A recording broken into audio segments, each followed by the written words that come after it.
আপনারা সবাই জানেন, তার সম্পর্কে দু চার কথা বলবো এই শেষ পর্যায়ে এসে। তার নাম জগন্নাথ তর্কপাঞ্চনন।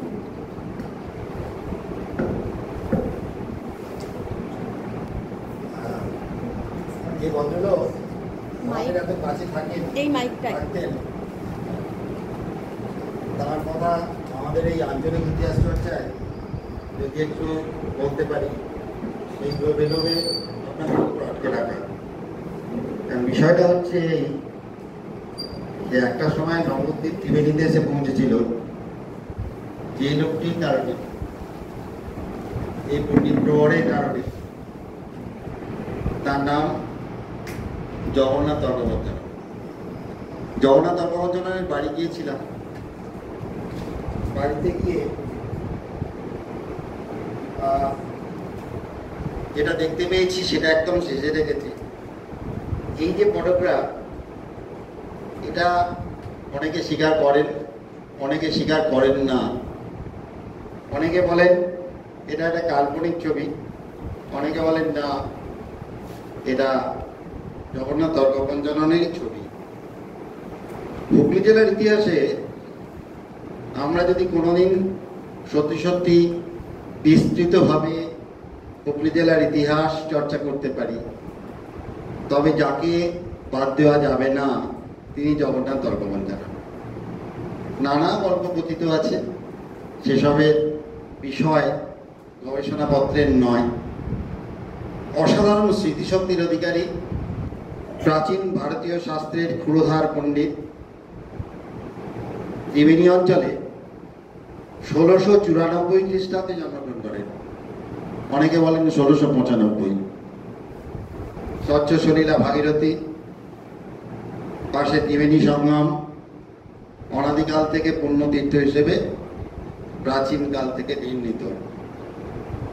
এখানে পালধি শুদ্ধ ক্ষত্রিয় বংশে জন্ম, এবং তিনি একটা বিখ্যাত বই লিখেছিলেন, তার সম্পাদনায় বইটা রচিত হয়েছিল। সেটা হচ্ছে বিবাদ ভগ্নান্বর, অর্ণব সমুদ্র, বিবাদ ভঙ্গ যা দিয়ে করা যায়, যে আইনে বিবাদ মেটানো যায়, সেই আইনের সমুদ্র বিবাদ ভঙ্গার্ণ। তিনি পুষ্পিকায় লিখছেন, বিবাদ বর্ণনা করার একটা পুঁথি, সেই পুঁথির শেষ পৃষ্ঠা, যাকে আমরা পুষ্পিকা বলে চিহ্নিত করি, যে পুষ্পিকাতে আমরা সেই বিষয়ের সম্পর্কে জানতে পারি, স্ক্রাইবদের সম্পর্কে জানতে পারি, অথরের সম্পর্কে জানতে পারি, কবে লেখা হয়েছে সেটা সম্পর্কে জানতে পারি। পুষ্পিকা অংশে যেখানে সেটা যবে লেখা হয়েছে, যবে কপি হয়েছে সেটা জানতে পারি।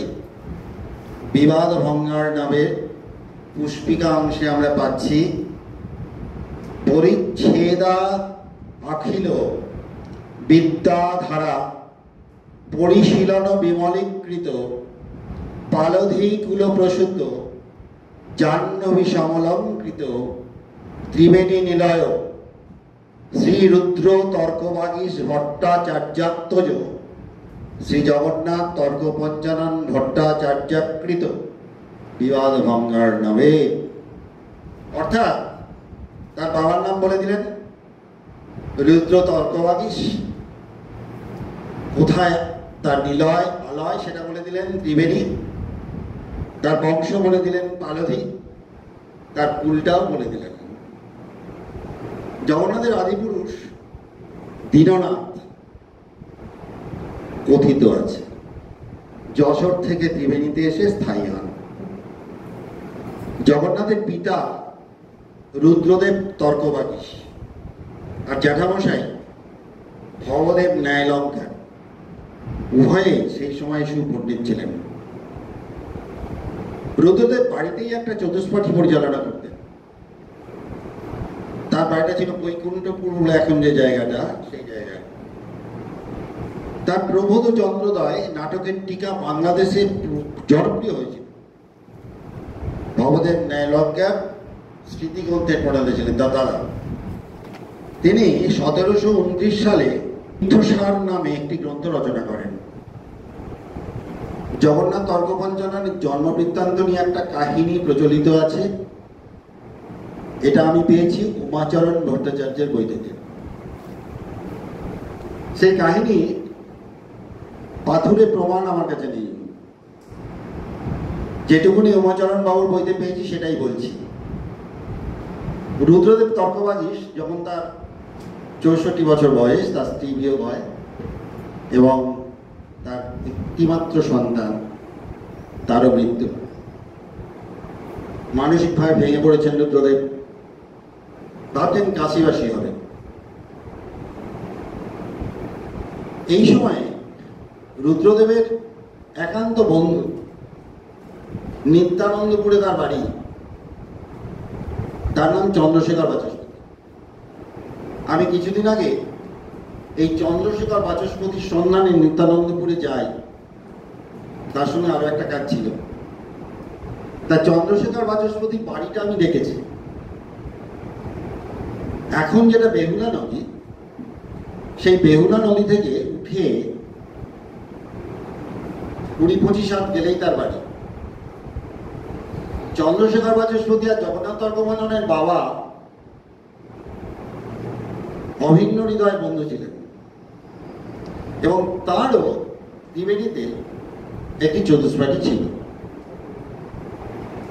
এই যে রুদ্রদেব বাচস্পতি যখন এরকম একটা মৌন অবস্থায় আছেন, তখন তিনি চন্দ্রশেখর বাচস্পতির কাছে একদিন এলেন বিকেলবেলা, এসে বললেন যে আমি কাশীবাসী হব, তুমি একটা দিন ঠিক করে দাও, আমি সেখানে গিয়ে থাকবো, আর ভালো লাগছে না। তুমি আমার কোষ্ঠীটা দেখে দাও তো। তখন তো কোষ্ঠী দেখা করছে। চন্দ্রশেখর বাচস্পতি রুদ্রদেবের কোষ্ঠী বিচার করে দেখলেন যে তার কাশীবাসী হওয়া হবে না। বন্ধু তাকে বললেন যে তুমি কাশীবাসী হবে কি করে? তোমার তো দিগ্বিজয় পণ্ডিত এক সন্তান হবে। কি তুমি রসিকতা করছো? আমার 64 বছর বয়স, তুমি বলছো আমি। তখন কয়েকজন পণ্ডিত মানুষ সান্ধ্যকালীন ভ্রমণে ওই ত্রিবেণী গঙ্গা পাড়ের দিকে যাচ্ছে, মানে গিয়েছে, ফিরছেন। ফিরতে ফিরতে ওই চন্দ্রশেখর বাচস্পতির টোলের কাছে, চতুষ্পাঠীর কাছে এসে একটুখানি গল্প গুজব করছেন, বসেছেন। চন্দ্রশেখর বাচস্পতির কথাটা শুনতে পেলেন। তার নাম বাসুদেব ব্রহ্মচারী। তিনি ভেতরে চলে গেলেন সরাসরি, গিয়ে দেখলেন রুদ্রদেব আর চন্দ্রশেখর বাচস্পতি দুজনে মিলে গল্প করছেন, আর গল্পটার মধ্যে রুদ্রদেবের যেন কোনো প্রাণ নেই। আর চন্দ্রশেখর বাচস্পতি তাকে ইনসিস্ট করছেন যে তোমাকে বিবাহ করিতেই হইবে। বলছে ঠিক আছে, তুমি তাহলে দিন ঠিক করো। বাসুদেব ব্রহ্মচারী এসে চন্দ্রশেখর বাচস্পতিকে বলছেন যে তুমি দিন ঠিক করো। হ্যাঁ, তুমি দিন ঠিক করো মানে মেয়ে দেখা হলো না, কোথায় কি তার ঠিক দিন ঠিক করো? বাসুদেব ব্রহ্মচারী বলছেন যে হ্যাঁ, আমার মেয়ের সঙ্গে রুদ্রদেবের বিবাহ। বলে তুমি বাড়ি যাও, তোমার স্ত্রীর সঙ্গে কথা বলো, তারপর তুমি আমাকে জানাও। চন্দ্রশেখরের কথা শুনে বাসুদেব ব্রহ্মচারী বাড়ি গিয়ে তার স্ত্রীকে কনভিন্স করে রুদ্রদেবের সঙ্গে তার বিবাহের ব্যবস্থা করলেন।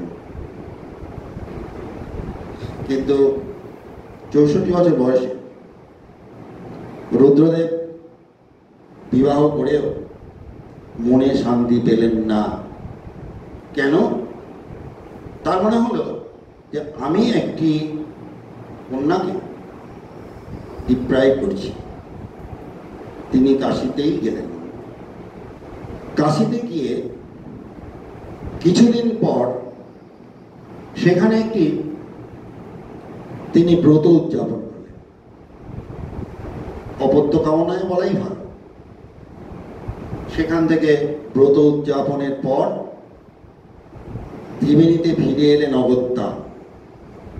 তার 2 বছর পর 1694 সালে জন্ম হল জগন্নাথ তর্কপঞ্চাননের।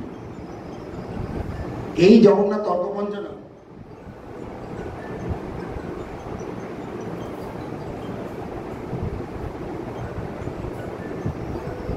যখন 8 বছরের, তখন রুদ্রদেবের এই পত্নী অম্বিকা পরলোক গমন করেন। কি করা যাবে, ছোট ছেলে, তাকে দেখাশোনা করার জন্যে রুদ্রদেব তার শ্যালিকা, তারও স্বামী মারা গেছেন, তাকে নিয়ে এসে রাখলেন এবং মাসির সান্নিধ্যে জগন্নাথ তর্কপঞ্চানন মানুষ হতে লাগলেন। মুশকিলটা হলো, মাসিক প্রশ্রয় এই জগন্নাথ তর্কপঞ্চানন যখন খুব দুরন্ত হয়ে উঠছেন, তখন এইটা দেখছেন, এটা সরস্বতী, আজকের সরস্বতী। এই সরস্বতীটা তখন ছিল জুতোজাতের বাণিজ্য পদ্ধতি, মানে কতটা চওড়া, কতটা গভীর। এই সরস্বতী নদী পেরিয়ে বাঁশবেড়িয়া, সেই বাঁশবেড়িয়ায় চতুষ্পাটি চালাতেন ভবদেব নায়লঙ্কার, মানে রুদ্রদেবের দাদা। তা তিনি বললেন যে জগন্নাথকে তুমি আমার কাছে দাও, আমি ওকে পড়াবো। জগন্নাথকে পাঠালেন বাঁশবেড়িয়ায়, এই নদী পেরিয়ে। 8 বছর বয়সে একটা ছেলে, তখন ব্রিজ ছিল না, নৌকো করে তাকে পারাপার করতে হবে। সরস্বতী আর ভাগীরথীর মিলনস্থল থেকে কিছুটা দূরে, কিন্তু জোয়ারের জল এত বেশি ঢুকত ভেতরে যে তখন এক সময় ভয়ঙ্কর হয়ে উঠত। এর পারেই তখন গড়ে উঠেছে বাংলার সবচেয়ে প্রাচীন মসজিদ। শিলালিপি থেকে জানা যায় 1298 সালে মসজিদটা নির্মাণ করেছিলেন জাফর গাজাজি।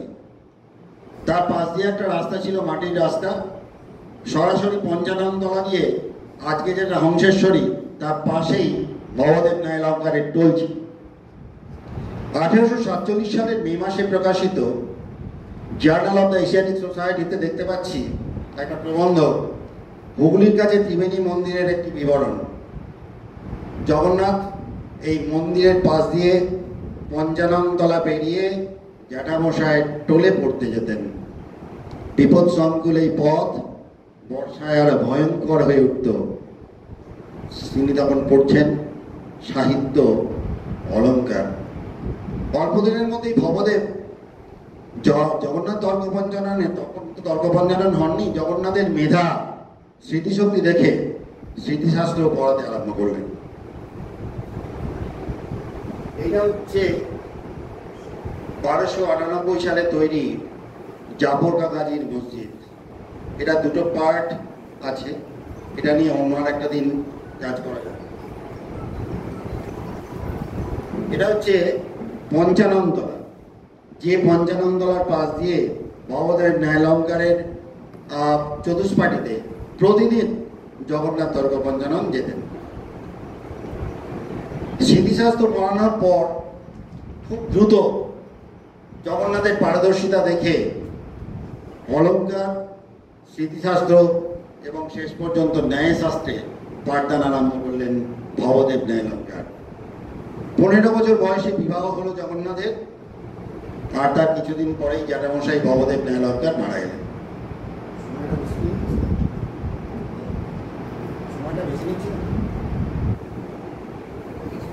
ত্রিবেণীতে রঘুদেব বাচস্পতির চতুষ্পাটিতে ন্যায়, দর্শন এবং অন্যান্য শাস্ত্র অধ্যয়ন করতে আরম্ভ করলেন জগন্নাথ। ন্যায়শাস্ত্রে বিশেষ পারদর্শিতা দেখে রঘুদেব বাচস্পতি জগন্নাথকে তর্ক পঞ্চানন উপাধিতে ভূষিত করেন। জগন্নাথ তর্ক পঞ্চাননের নবজন্ম হয়। দীনেশচন্দ্র ভট্টাচার্য লিখছেন, অসামান্য প্রতিভা, সফরীর ন্যায় সর্বশাস্ত্রে বিচরণ করিয়া নব্য ন্যায় চরম নিবৃত্তি লাভ করিয়াছিল জগন্নাথ। রাখাল দাস ন্যায়রত্ন লিখছেন, গঙ্গেশ হইতে জগন্নাথই নব্যনায়ের যুগ। এটা একটু নোট করবেন, গঙ্গেশ হইতে জগন্নাথই নব্যনায়ের যুগ। আমরা যে নব্যনায়ের কথা বলি, যে নব্যনায়ের একটা পর্যায় আমরা চিহ্নিত করি, গঙ্গেশ থেকে সেটা জগন্নাথ পর্যন্ত রাখাল দাস ন্যায়রত্নের কথায়। জগন্নাথের তখন মাত্র 24 বছর বয়স। ভেবে দেখুন, আজকের একটি ছেলে, যে ছেলেটি 24 বছরের, আর জগন্নাথ তার কুমাঞ্চনন তারও 24 বছর বয়স। তিনি সাহিত্য, ললঙ্কার, ন্যায়শাস্ত্র পড়েছেন, এবং শুধু পড়েননি, নব্যন্যায়টাকে এমন সুন্দরভাবে ব্যাখ্যা করেছেন যার কোনো তুলনা হয় না। এই সময় রুদ্রদেব অর্থাৎ জগন্নাথের পিতা প্রয়াত হলেন। প্রায় নিঃস্ব অবস্থায় জগন্নাথ ত্রিবেণীতে একটি চতুষ্পাঠী করে অধ্যাপনা আরম্ভ করলেন। জেনে রাখুন, আজ পর্যন্ত সারা পৃথিবীতে 90 বছর অধ্যাপনা করেছেন এমন কোনো লোক নেই, একমাত্র জগন্নাথ তর্কবন্ধানী। 90 বছর তিনি অধ্যাপনা করেছেন, এবং এই 90 বছরের অধ্যাপনার জীবনে অসংখ্য ছাত্র, শুধু অসংখ্য ছাত্রই নয়, অসংখ্য মানুষের সান্নিধ্যে এসেছেন। সেখানে যেমন নবাব আছেন, যেমন জমিদার আছেন, যেমন রাজা আছেন, তেমনি আছেন সাধারণ মানুষ। মহারাজা নন্দকুমার তার পৃষ্ঠপোষক ছিলেন।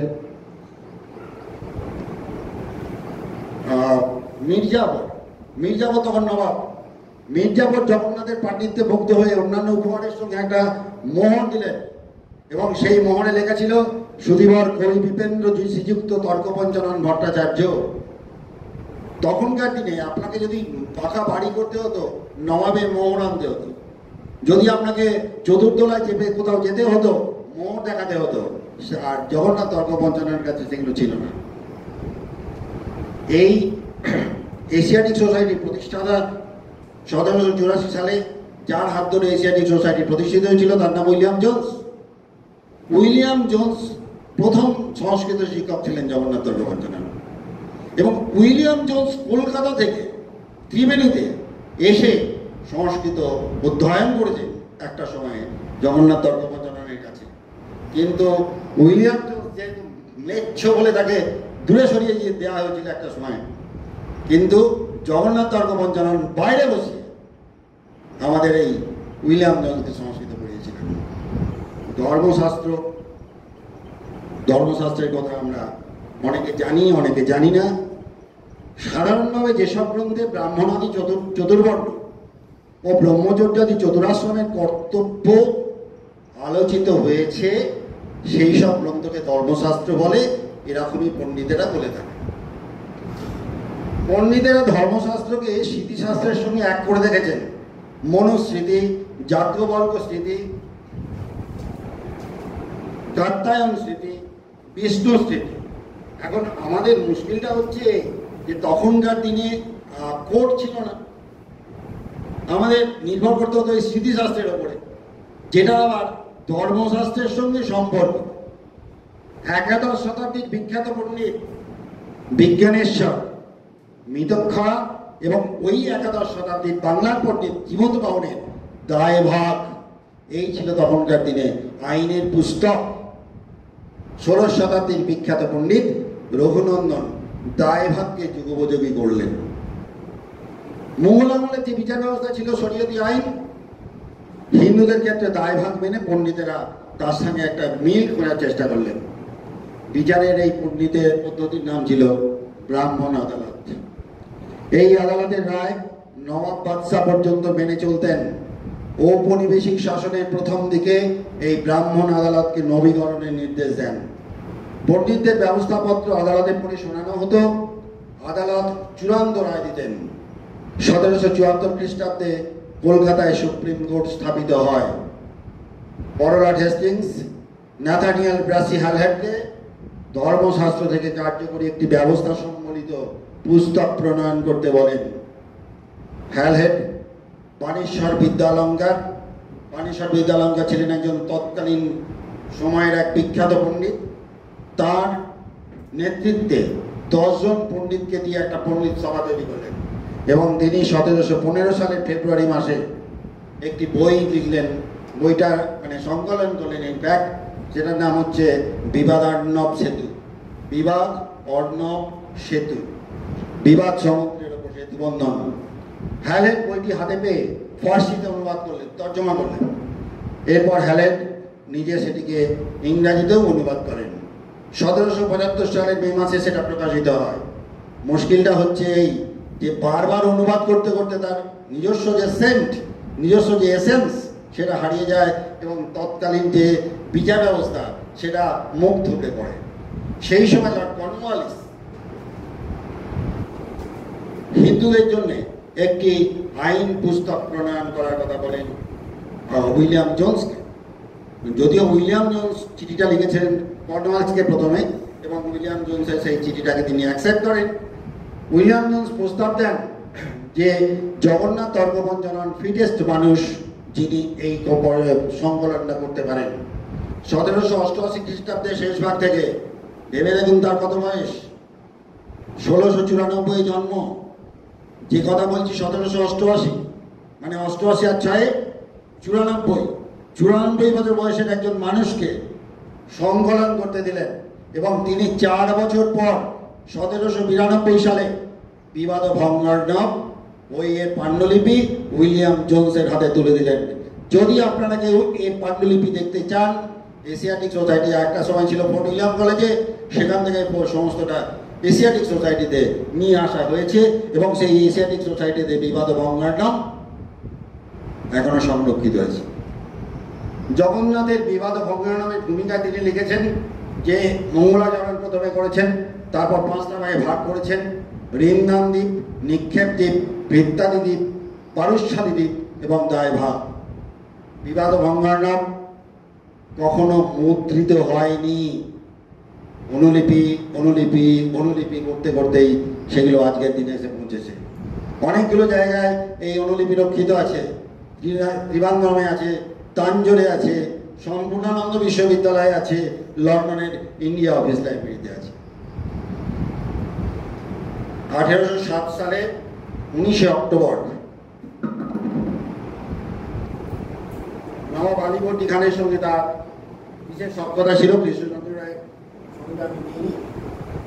আমি যখন বাড়িতে গেছি, বাড়িতে লেখা আছে, in the house live Pandit Jagannath Tarkabhanjanan, eminent jurist and scholar, পট 1695, ডায়েট 1806।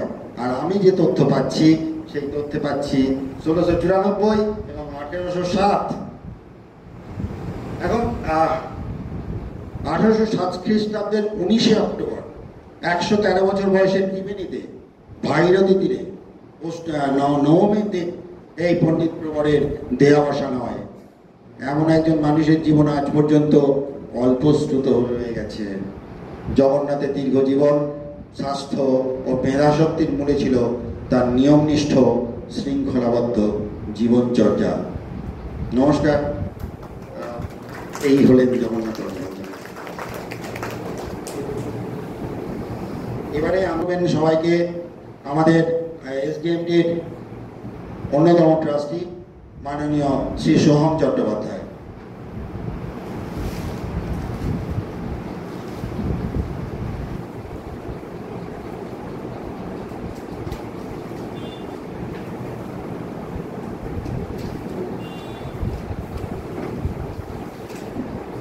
ধন্যবাদ সকলকে।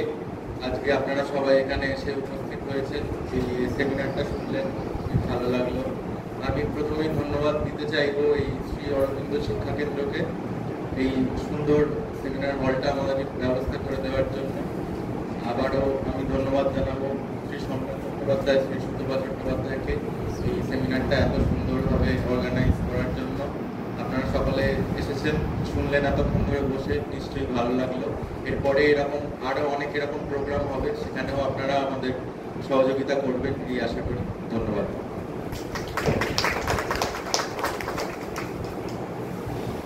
তাদের একটি সামান্য শংসাপত্র প্রদান করব।